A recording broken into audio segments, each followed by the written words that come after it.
What happens when we are chronically dehydrated? What's going to make it very challenging to make that conversion from acid to alkaline? And what we found at Hippocrates, most disease processes will thrive in that acidic environment. So we work to alkalize the body, and I'm going to give you some things that will help you to alkalize as well. But like I said, our body is extremely intelligent. So when we're not giving it the water that it needs, it's going to look around and say, well, where can I get that water? Well, let me see here. We have the lymphatic system. Well, that's 90% water there. So if it starts taking water from that area, you're going to have a harder time eliminating different toxins and poisons, harder time protecting your body from the viruses and the bacteria and the cancer cells. So that's definitely not that system we want to compromise. What about our bloodstream?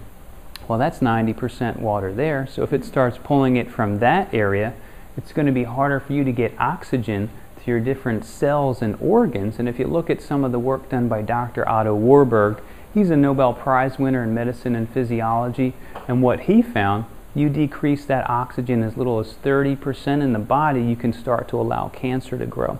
So we definitely want to stay highly oxygenated. And also the bloodstream's carrying our nutrients to over 100 trillion cells in our body. So those nutrients, if they start to get compromised in different ways when that water gets pulled, if you look at some of the work done by Dr. Joel Wallach, they found that there was children in China that were dying of enlarged hearts. It's called cardiomyopathy.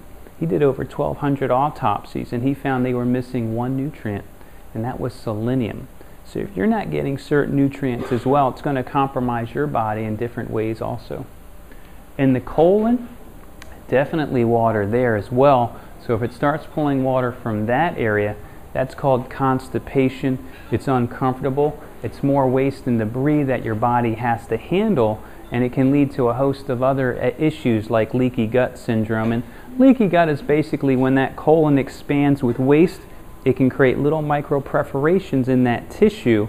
And if you have that waste that's supposed to leave your body and it's getting back in your body, it can create different autoimmune disorders and even brand new allergies as well. So with that, staying well hydrated is one thing we can do. High fiber also is going to help. Some of the highest in fiber that we use at Hippocrates are bean sprouts. And the nice thing about bean sprouts is once they're sprouted, it's about 40 to 50% less gas forming at that point as well. So which would you like here? Do you want that system well hydrated, getting the system staying healthy, high fiber, looking good? Or on this side, we have a host of different issues, ulcers, different issues like Barrett's esophagus from the acid coming up. We have different inflammatory issues, polyps, potentially cancers of the gastrointestinal system, fatty liver, cirrhosis. And what's interesting today is a lot of people think, well, you can only get cirrhosis if you're drinking alcohol. Not necessarily. If you're doing high sugars, non-alcoholic cirrhosis is definitely a possibility. We do see that at Hippocrates. So there's a host of different issues that can go on here, and if this is not healthy, you are not going to be healthy either.